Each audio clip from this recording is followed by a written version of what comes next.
कल के विषय में कुछ पूछना है?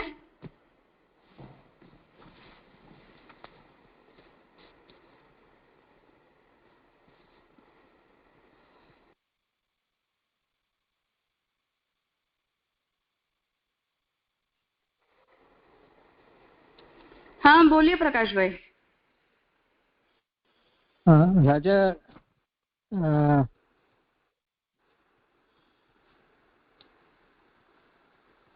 हाँ बोलिए। आपका म्यूट हो गया है, सुनाई नहीं दे रहा मुझे।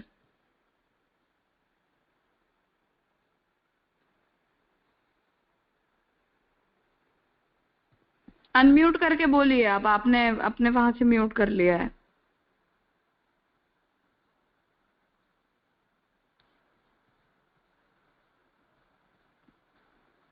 ठीक है, कोई बात नहीं, आप व्हाट्सएप में मैसेज लिख दीजिएगा, मैं सुन लूंगी।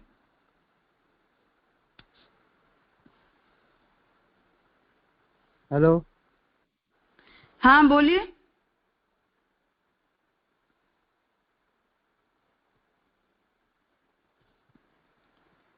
ठीक है, तो कृणाल करो आगे।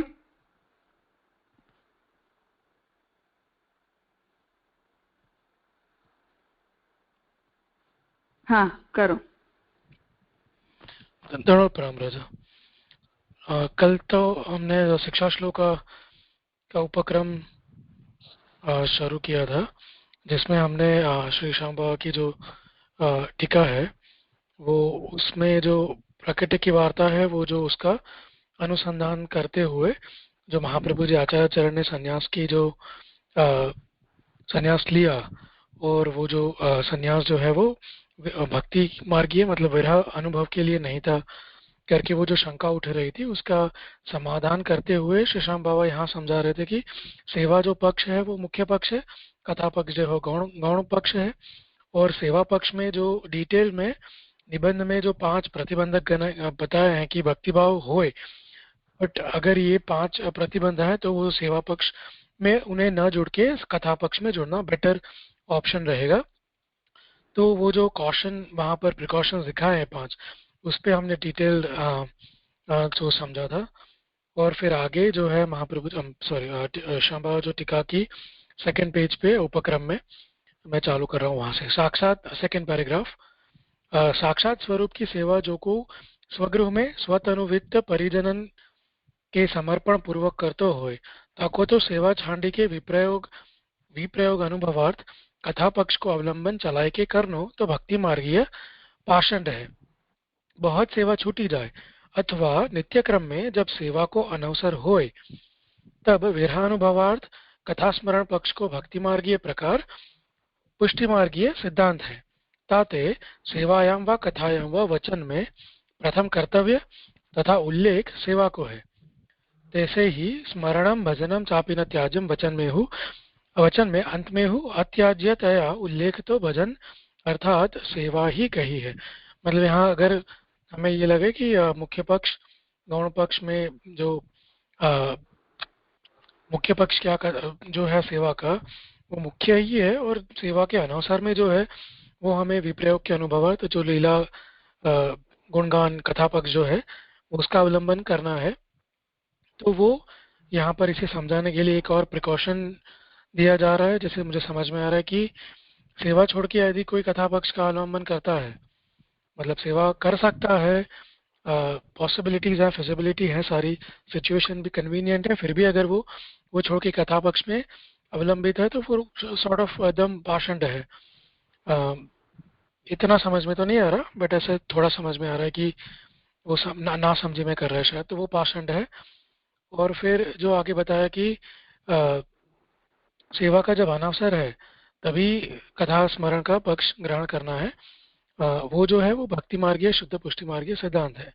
तभी उसका जो रेफरेंस दिया जा रहा है भक्तिवर्धिनी, और चतुश्लोकी में भी जो अंत में जो आज्ञा कर रहे हैं कि भजनम चापी न त्याज्यम, तो वहाँ पर न त्याज्यम करके जो फोकस दिया जा रहा है भजन पे, तो वो उसको श्याम बाबा यहाँ पर थोड़ा हाईलाइट कर रहे हैं कि जो न त्याज्यम करके उसका जो उल्लेख है वो मतलब मुख्य पक्ष है, इसलिए महाप्रभु जी ने वहाँ पर थोड़े भार देकर वो समझाया है वहाँ पर। आगे सो विरहानुभवक भाव कामना सेवा पक्ष में तो संभवे नाही। क्या है ते सेवा करत साक्षात सेव्य स्वरूप की संयोग अनुभूति स्वतः छांडी के विप्रयोग अनुभूति करीबे के काज को गृह त्याग करे तब तो भगवत प्राप्ति की कामना खंडित भई जानिए, अथवा भगवान मूर्ति में भगवत भाव खंडित भयो जानिए। जैसे को प्रेमिका अपने प्रियतम को बिछुरवो नहीं चाहते, परी कबहू विधिवशात बिछुरे तो ताको विरहताप होते। परी को व्यभिचारिणी अपने जारसो मिलवे की आतुरता में जब पति के परदेश गमन को हृदय में मनोरथ करत होय अर्थात बिछुर वो चाहत होय तहाँ पति प्रेम खंडित भयो तब जानी। मतलब यहाँ पर एग्जाम्पल देखिए यहाँ समझा रहे हैं आज जजे की जो कोई ऐसी स्त्री हो जो पति के अलावा किसी और को भी चाहती हो सॉर्ट ऑफ, तो वो अपने यार से मिलने की आतुरता जो होए तो पति बाहर निकले मतलब घर से बाहर जाए वैसे मनोरथ मतलब ऐसे इच्छा करते हैं। वैसे अगर भगवत स्वरूप घर में विराजता हो और फिर कोई ऐसे मतलब मनोकामना भी करे कि ग्रह त्याग करे या वॉटेवर मतलब ऐसे कथा पक्ष ग्रहण कर ले तो वो जो है वो पूरी कामना मतलब सिद्धांत की विपरीत बात है। वो तो भगवत मूर्ति में भी उसका भाव खंडित है ऐसा समझना चाहिए। ऐसे यहाँ क्या कर रहे हैं, जैसे वर्तमान काल में कछुक स्वमार्गीय शास्त्री हूँ अपने माथे विरासते स्वरूप की सेवा छांडी के ठौर ठौर पे भागवत सप्ताह करते हैं। इन भागवत कथान में कथा कहत कहत कंठावरोध और अरु अश्रुपात को आडंबर हो जतावत है, मानो भक्ति की व्यसन दशा सिद्ध हो गई हुए। परी वस्तुतः अपने सेव्य स्वरूप में ऐसी परम आसक्ति सिद्ध हुई होए तो काहे को सेवा छांडी के ठोट और भटकी वो चाहिए। जब सेवा छांडी के उदर भरणार्थ ठोर ठोर भटकी वो आछो लागत है तब तो स्वरूपासक्ति खंडित भई जानिए।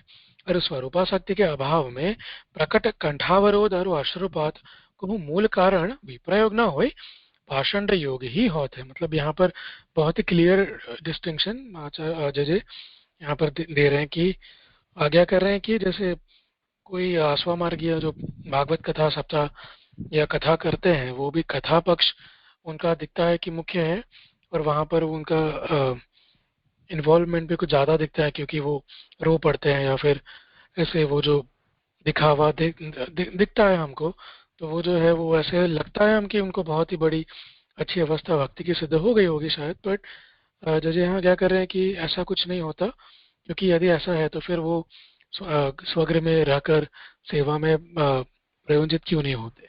तो वो कुछ गड़बड़ है यहाँ पर, वो गड़बड़ पाषंड योग ही है, ऐसे कुछ यहाँ आज्ञा कर रहे हैं। तासो विप्रयोगार्थ संन्यास में कर्तव्योपदेश गृह्य भोग वासना के त्यागार्थ है और प्रयोजनोपदेश वैराग्य साधना को न होय विप्रयोग साधना को है। भोगा भाव तदैव सिद्ध्यति यदा गृह परित्याग तादृशस्यापि सततम गृहस्थानम विनाशकम। इन वचनंसु सो गृह में भगवत सेवा के अनिर्वाह की दशा में ताते मतलब ताते भक्ति मार्ग में यह गौण कल्प भक्ति मार्ग जो मार्तंडायमान श्री महाप्रभु के अपेक्षित नहीं है। मतलब विप्रयोग जो दो एग्जाम्पल है रेफरेंस देके यहाँ आगे कह रहे हैं कि जो विप्रयोग है मतलब जो संन्यास वो भक्त संन्यास निर्णय में जैसे हमने देखा था, तो संन्यास का जो निर्णय है वो जय ने भी समझा था इस बार कि प्रशस्यते वो विप्रयोग है, तभी वो उसकी प्रशंसा आचार्यचरण कर रहे हैं क्योंकि वो ग्रह की जो भोग वासना उसका त्याग है वैसे तो नहीं, किंतु मतलब कोई वैराग्य साधना नहीं है जो संन्यास है, वो तो है विरह के भाव अनुभव के लिए जो कर रहे हैं उसी ही महाप्रभु जी प्रशंसा उसकी कर रहे हैं, वही आज्ञा है वहां पर। तो महाप्रभु जी क्योंकि वो भक्ति मार्गीय है, प्योर शुद्ध भक्ति मार्गीय सूर्य समान है, तो फिर उनकी आज्ञा ऐसी ही होगी। वैराग्य साधना के लिए वो कुछ आज्ञा करें ऐसा उनको अपेक्षित नहीं होगा, ऐसे यहाँ बता रहे हैं। भक्ति को पूर्वांग महात्म ज्ञान को मान्यो है, तासो महात्म ज्ञान के सिद्ध भय थे लोकेशणा वित्तेषणा अथवा बाह्य विषय सुखेषणा को महात्म्य स्फुरत नहीं है, ताते अज्ञानी जन सुलभ भ्रमयोग संभवे नहीं। अरु भक्ति को उत्तरांग तो सुदृढ़ सर्वतोधिक स्नेह को मान्यो है। मतलब पूर्वांग जो है वो महात्म ज्ञान है और उत्तरांग जो भक्ति का है वो स्नेह का है, मतलब सुदृढ़ और सर्व से अधिक स्नेह का है। क्या करी आधुनिक शास्त्रीन की उदरम भरी कथा में प्रकट हो तो विप्र मतलब पाषंड योग हु संभवे नाही, तासु सिद्ध होत है जो श्री महाप्रभु ने जा प्रकार को संन्यास ग्रहण कियो सो चतुर्थ आश्रम रूप कर्म मार्गे संन्यास ही हतो। सहु लोक गोचर देह देश परित्याग की भगवत आज्ञा पालन में आनुषंगिक कर्म હતો तासो ही अंतःकरण प्रबोध में आप आज्ञा करते आज्ञेव कार्य सततम स्वामी द्रोहो अन्यथा भवेत। तो यहाँ पर सुंदर तरीके से वो पूरा समझाते हुए आचार्य जैसे आज्ञा करें कि महाप्रभु ने जब संन्यास लिया है वो तो चतुर्थ आश्रम जो है वर्णाश्रम के अंतर्गत वो कर्म मार्गीय संन्यास था, और वो भी इसलिए था कि वो आचार्य चरण को महाप्रभु भगवत आज्ञा वही थी जो अंतःकरण प्रबोध में भी स्फुट है कि वो आज्ञा के कारण वो जो उन्होंने संन्यास ग्रहण किया वो भी मुख्य कल्प मतलब मुख्य कर्म नहीं था, वो आनुषंगिक था क्योंकि भगवत आज्ञा ऐसी थी। तो वो परित्याग के लिए कुछ करने के लिए वो वर्णाश्रम के अंतर्गत उन्होंने ऐसा किया था। अभी यहाँ एक और शंका उठा रहे हैं, यहाँ शंका हो सके जो तब श्री हरिराय जी ने अपने अनेक ग्रंथन में और श्री महाप्रभु ने निरोध लक्षण ग्रंथ में यच्च दुखम यशोदाय नंदादीनांच गोकुले गोपिकानांतो यत् दुखम तब दुखम स्यान्नम क्वचित वचन में विरह दुख की को जो कामना दर्शाई ताकि संगति कहाँ जानिए। तो वो निरोध लक्षण का जो प्रथम जो 2 श्लोक है उसमें से भी जो दुख की कामना प्रथम श्लोक है वो वहां पर विरह दुख की जो कामना है उसकी संगति यहाँ कैसे करेंगे। तो वहाँ समझा रहे हैं कि यहाँ सर्वप्रथम श्री महाप्रभु के वचन का अभिप्राय भगवान में जीव को निरोध कैसे सिद्ध हो ताकि साधना के रूप में सेवा के अनवसर में कौन सी भावना करनी सो समझावनो है। ता कहो जो जैसे गोचारण की बीरिया नंद यशोदा और गोपी जनन तो विरहताप रहतो ऐसो विरहताप सेवा के अनवसर में मोको कब होएगो सो ऐसो मनोरथ जगाए वे के उपदेश या श्लोक में है। या ही ग्रंथ के दूसरे श्लोक में गोचारण करके ब्रज में पदार्थ प्रभु के कारण जैसो सेवा सुख गोकुल में गोपिका तथा सकल ब्रजवासिन को होत है तैसो सुख मोको भगवत सेवा करत कब होएगो या के मनोरथ जगाए वे को उपदेश है। तैसे ही तीसरे श्लोक में जिन पुष्टि भक्तन सो काहु कारण सो भगवत सेवा निपटी न हो तिनको उद्धव आगमनम के समय बिरहताप की तीव्रतावश भगवत कथा को महान उत्सव सिद्ध भयो तैसे को भगवदीय के साथ भगवत कथा के सत्संग के सुमहान उत्सव के मनोरथ जगाए वे को हु उपदेश है। इन 3 श्लोकन में मम में मनसी ये उत्तम पुरुष वचन को प्रयोग श्री महाप्रभु ने कियो है। सो जैसे कृष्णाश्रय में विवेक धैर्य भक्ति आदि रहित से मम प्रयोग कियो है मतलब वो पूरा श्लोक सो स्वामी प्रायक न होय निज जना अभिप्रायक है तैसे समझनो। तो यहाँ पर ऊपर जो निरोध लक्षण का तो जो सोल्यूशन दे रहे हैं कि वो ऐसे कह रहे हैं कि वो जो पूरा भावना जो करनी है दुख की सुख की या कोई सत्संग जब मिले तो वो उन 3 सिचुएशंस में जो भावना है वो उसका उद्दीपन विभाव मतलब वो उद्दीपन के लिए वहाँ पर ऐसे वो जगाने के लिए वो भावना जगाने के लिए वैसी आज्ञा करी गई है महाप्रभु के द्वारा वो समझा रहे हैं। और यहाँ पर जो इसीलिए वो जो ममा में मन से करके प्रथम पुरुष मतलब खुद के लिए जो बात करें तो ऐसे करने के पीछे बात करी वो उतना समझ में नहीं आ रहा। राजा समझाएगा आगे। पुष्टि मार्गीय जीवन को शरणागति करत वीर्य अपनी निषादनता की भावना करनी चाहिए ताकि उपदेशार्थ है। तैसे ही सेवा कथोमय परायण अथवा केवल कथा परायण पुष्टि भक्तन की कैसी भावना करी वेते उनकी भक्ति निरोध दशा को प्राप्त होत है ताकि उपदेशार्थ है। कहा है श्री महाप्रभु आप स्वयं के लिए तो हम निरुद्ध न निरोध पदवी गतम आज्ञा करत है तथे निरोध की फल दशा को आप तो सर्वदा ही अनुभव करत है तथे निरोध की साधन रूपा भावना को मनोरथ आपने स्वयं के काज किए हो ऐसा संभव है नहीं। मतलब वहां पर जो मम मय मनसी मतलब उत्तम प्रथम पुरुष का प्रयोग आचार्य कर रहे हैं तो वो कोई शंका हो कि वो महाप्रभु क्या स्वयं अपने के लिए आज्ञा कर रहे हैं तो वो ऐसा नहीं है। वो यहाँ पर आज्ञा करें कि वो तो ऐसा है कि जो दूसरों को उद्दीपन जगह मतलब पाठ करते हुए तो उसके लिए वैसा कुछ समझ में आ रहा है। करेक्शन हो तो राजा करिएगा। अरु श्री हरिराय जी भगवत सेवा के अधिक विप्रयोग को मानत होते तो काहे थे सेवा छाड़ी के अरु संन्यास ग्रहण करके विप्रयोग न किए ताते आपको तात्पर्य हो नित्य सेवा के अनवसर में ही विप्रयोग की परम फलता को स्वीकार वो उचित है। तो हरिराय जी का भी जो यहाँ शंका का समाधान करें कि वो प्रयोग को परम फल मानते हैं। ऐसा तो थोड़ी है कि उन्होंने सेवा छोड़ के भक्ति मार्गीय संन्यास मतलब विप्रयोग ग्रहण किया, क्योंकि तात्पर्य वहाँ पर विप्रयोग से है कि नित्य सेवा के अनुसार में जो विप्रयोग होता है तो उसको जो है वो परम फल वहाँ पर समझाने के लिए वो समझाया गया है कि नहीं कि नित्य विप्रयोग। या शिक्षा श्लोकिन में मुख्यत्वेन 5 उपदेश महाप्रभु ने दिए हैं। एक, जो पुष्टि मार्गीय जीव को कभू बहिर्मुख नहीं बनना चाहिए। दूसरो, जो पुष्टि मार्गीय जीव को अपने पुष्टि प्रभु की भक्ति अथवा शरणागति हो लोकार्थिता सो नहीं करनी। और तीसरो, या लोक में अथवा परलोक में पुष्टि जीव के सर्वस्व तो पुष्टि प्रभु श्री कृष्ण ही होते हैं। चौथो, तासो सर्वथा कृष्णार्थी वह के सर्वभाव सो कृष्ण सेवा करनी। और पांचवो, जा पुष्टि जीव को जामे हित होए ऐसो सगरो काम श्री गोपीजन वल्लभ श्री कृष्ण ही करत है।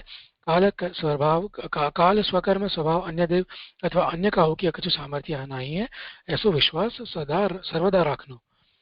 यहाँ इतना उपक्रम संपूर्ण हुआ। राजा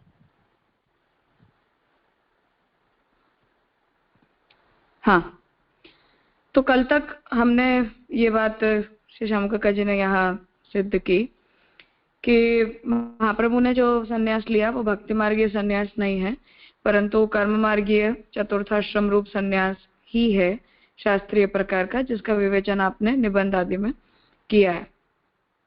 अब आगे महाप्रभु से श्याम काका जी से समझा रहे हैं कि ठाकुर जी की जो सेवा जो कोई भी व्यक्ति अपने घर में तनुवित्तजा सेवा पूर्वक परिजनों के साथ करता हो, ऐसे व्यक्ति को सेवा छोड़कर विप्रयोग का अनुभव करने के लिए कथा पक्ष का अवलंबन नहीं करना चाहिए। तो वो मजबूरी हो सकती है, विकल्प नहीं हो सकता है। सेवा जब छूट जाए या नित्य क्रम में जब सेवा का अनवसर हो, तब हमें विरहानुभव हो और तब हम कथा स्मरण के द्वारा प्रभु को याद करें या प्रभु के स्वरूप का अनवसर के समय में चिंतन करें, ये बात ठीक है। इसलिए पुष्टि मार्गीय जो सिद्धांत है वो तो सेवा के अनवसर में कथा और मुख्य कल्प सेवा और सेवा के अनुकल्प में कथा यही है। इसलिए विरहानुभव कामना सेवा पक्ष में तो संभव है नहीं, क्योंकि सेवा करते हुए जब स्वयं प्रभु हमारे सामने हो और संयोगानुभूति हमें होती हो तो उसे छोड़ के विप्रयानुभूति करने की इच्छा किसे होगी। और वो करने के लिए गृह त्याग अगर कोई व्यक्ति करेगा तो वो भगवत प्राप्ति की कामना उसकी कैसी है कि जिस व्यक्ति ने घर में ठाकुर जी होते हुए भी उन्हें छोड़कर कथा पक्ष चुना। अथवा भगवत मूर्ति में भगवत भाव हमारा खंडित हो गया है, हम उस मूर्ति को ठाकुर जी मानते नहीं है, साक्षात नहीं मानते, यही उसका अर्थ होता है। इसलिए हम उससे दूर होने का प्रयास तो कोई जीव अपनी इच्छा से तो कभी करता ही नहीं है, मजबूरन ऐसी स्थिति खड़ी हो जाए ये बात समझ सकते हैं। तो जैसे उसे श्याम काका जी समझा रहे हैं कि आजकल हम जो देखते हैं वो ये है कि स्वमार्गीय जो शास्त्री हैं वो भी अपने घर में ठाकुर जी की सेवा छोड़ छोड़ के जगह जगह जाकर भागवत सप्ताह करते हैं और भागवत कथा में कथा कहते कहते रोने लग जाते हैं या विरहानुभव हो गया उस प्रकार का आडंबर भी करते हैं, जैसे भक्ति की व्यसन दशा उन्हें सिद्ध हो गई हो। परंतु वस्तुतः अगर ऐसी व्यसन दशा सिद्ध हो गई हो तो व्यसनी जो भक्त है वो अपने घर के ठाकुर जी को छोड़कर कहीं जाएगा ही नहीं। वो तो स्थिति रुक्मिणी की तरह होती है कि जैसे रुक्मिणी ने ये कहा कि भाई मैंने तो अपने घर का दरवाजा ही कभी क्रॉस नहीं किया, तो व्यसनी व्यक्ति की तो यही स्थिति होनी चाहिए। पर सेवा छोड़कर यदि हम पैसा कमाने के लिए कुछ भी अगर कर रहे हैं, निषिद्ध प्रवृत्ति कर रहे हैं तो और ही गलत बात है, पर अन्य भी कोई प्रवृत्ति कर ही रहे हैं, कर पा रहे हैं, तो उसका अर्थ है कि हमें व्यसन दशा सिद्ध नहीं हुई है। इसलिए विप्रयोग के लिए संन्यास में कर्तव्योपदेश गृहीय भोग वासनाओं का त्याग करना है कि जिस वजह से जिस बहिर्मुख वातावरण में हम रह रहे हैं उसके प्रभाववश जो भगवत भाव की दृढ़ता हमें प्राप्त हो पाई है वो भगवत भाव कहीं खंडित ना हो जाए। इसीलिए हमें गृह त्याग करना बताया गया है, जिसके लिए यहाँ प्रमाण वचन दे रहे हैं कि भोगा भाव तदैव सिद्ध्यति यदा गृह परित्यागः। तो क्योंकि हम अभी भगवत सेवा कर नहीं रहे और भगवत सेवा जब तक हम नहीं कर रहे तब तक हम असमर्पित वस्तुओं का जो भी उपयोग कर रहे हैं वो सब लौकिक भोग है। सेवा फल में हमने देखा कि समर्पित भोग अलौकिक भोग होता है और असमर्पित भोग लौकिक भोग होता है जो प्रतिबंधक है, तो वो लौकिक भोग है। इसलिए ऐसे लौकिक भोग हमारे चित्त में से भगवत भाव की निवृत्ति भी कर सकते हैं, इसलिए हमें ऐसे घर को छोड़ के गृह त्याग करना चाहिए। इसलिए घर में भगवत सेवा के जब निर्वाह संभव न हो उस स्थिति में, इसलिए भक्ति मार्ग में ये गौण कल्प का अनुसरण करने की महाप्रभु को कभी भी जरूरत नहीं थी।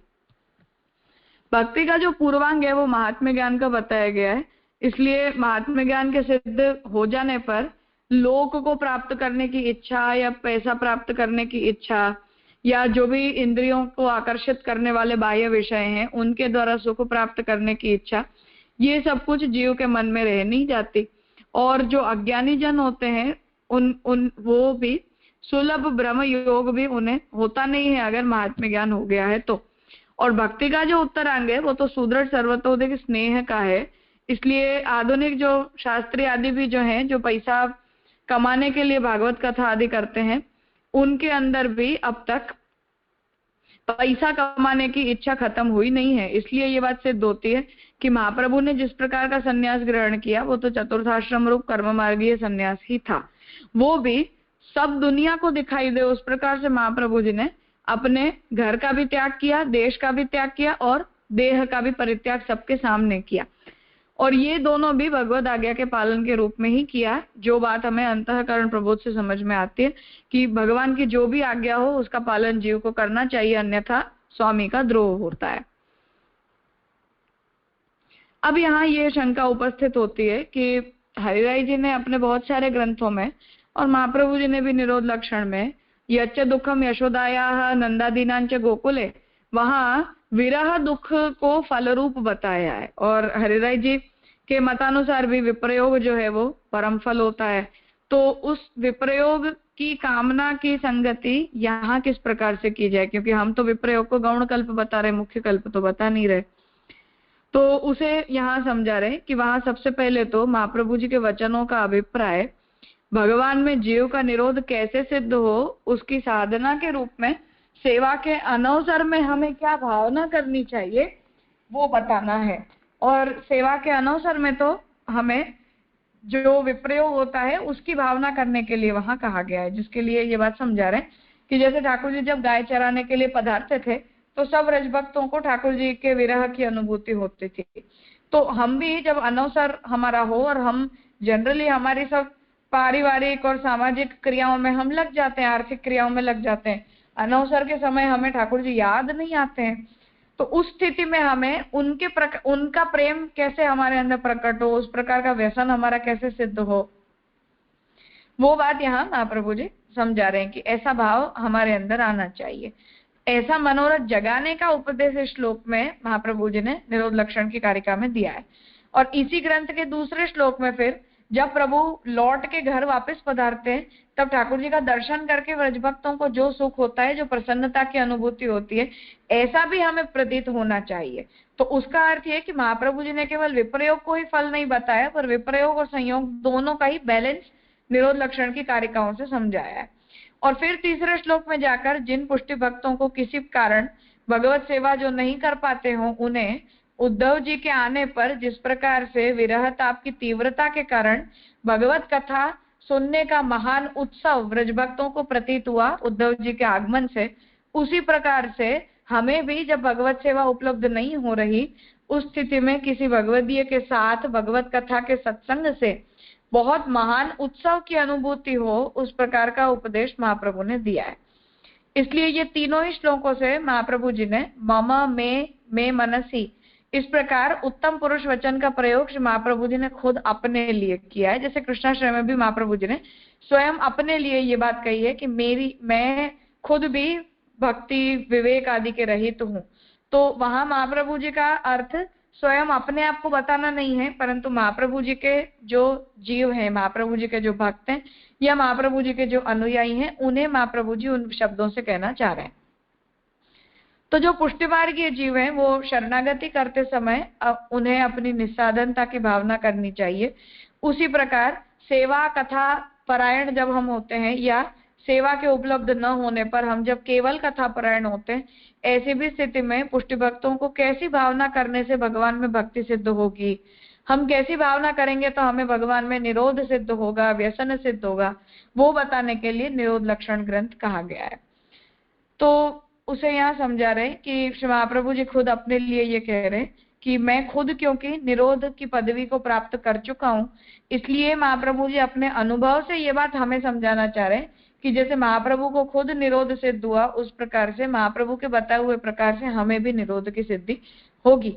इसलिए निरोध की साधना रूप भावना का निरूपण वहां किया गया है।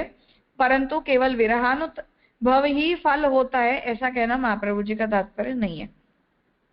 और जो हरिराई जी हैं, जो भगवत सेवा से बढ़कर विप्रयोग को मानते थे, वो क्यों सेवा छोड़कर उन्होंने संन्यास ग्रहण करके विप्रयोग नहीं किया? अगर हम हरिराई जी के मत का निष्कर्ष ये निकालें कि हरिराई जी के अनुसार विप्रयोग ही परम फल है, तो ऐसी स्थिति में उन्हें खुद भी भगवत सेवा छोड़कर संन्यास लेना चाहिए और संन्यास लेकर विप्रयोग अनुभव करना चाहिए। परंतु हरिराई जी के चरित्र में हम देखते हैं कि उन्होंने स्वयं भी ऐसा कभी किया नहीं। इसलिए उनका तात्पर्य भी नित्य सेवा के अवसर में ही विप्रयोग का अनुभव करना यही परम फल है, ऐसा ही उनका तात्पर्य भी हमें समझना चाहिए। इसलिए शिक्षा श्लोकी में अल्टीमेटली महाप्रभु जी ने जो 5 उपदेश दिए उनका संकलन अब यहाँ शशांक काका जी ने किया है, जिससे आगे के श्लोकों का उपक्रम यहाँ से होता है। तो सबसे पहला तो ये है कि पुष्टिमार्गीय जीव हैं, उन्हें कभी भी भगवान से बहिर्मुख नहीं होना चाहिए। दूसरा ये कि जो पुष्टिमार्गीय जीव को अपने पुष्टि प्रभु की भक्ति अथवा शरणागति भी प्राप्त हुई है, वो लोकार्थिता से नहीं करनी चाहिए, मतलब लौकिक भावना से नहीं करनी चाहिए। जो बात सिद्धांत मुक्तावली में लोकार्थी चेत भजेत कृष्णम क्लिष्टो भवति सर्वथा और संसारी अस्तु भजते सदूरस्थो यथा तथा, इन दोनों ही कारिकाओं से महाप्रभु जी ने समझाया है। इस लोक में अथवा परलोक में पुष्टि जीव के सर्वस्व तो पुष्टि प्रभु श्री कृष्ण ही होते हैं। इसलिए सर्वदा कृष्ण को ही प्राप्त करने की कामना रखते हुए जीव को सर्वभाव से कृष्ण सेवा करनी चाहिए। और अंत में जिस पुष्टि जीव का जिसमें हित हो, ऐसे सभी काम भगवान स्वयं करते हैं। इसलिए काल कर्म स्वभाव अन्य देवता आदि अन्य किसी का भी पुष्टि जीव के विषय में कुछ भी करने का सामर्थ्य नहीं है। इसलिए भगवान में ही हमारी अनन्य निष्ठा होनी चाहिए। ये निष्कर्ष श्री महाप्रभु जी ने वहां दिया।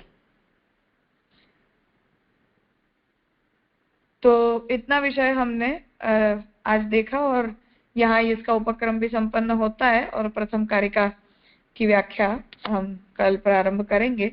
इतने विषय में अगर कुछ पूछना हो तो देख लेना। कल हम प्रथम कारिका प्रारंभ करें, उससे पहले चर्चा करके फिर आगे करेंगे। आज यहाँ रखते हैं।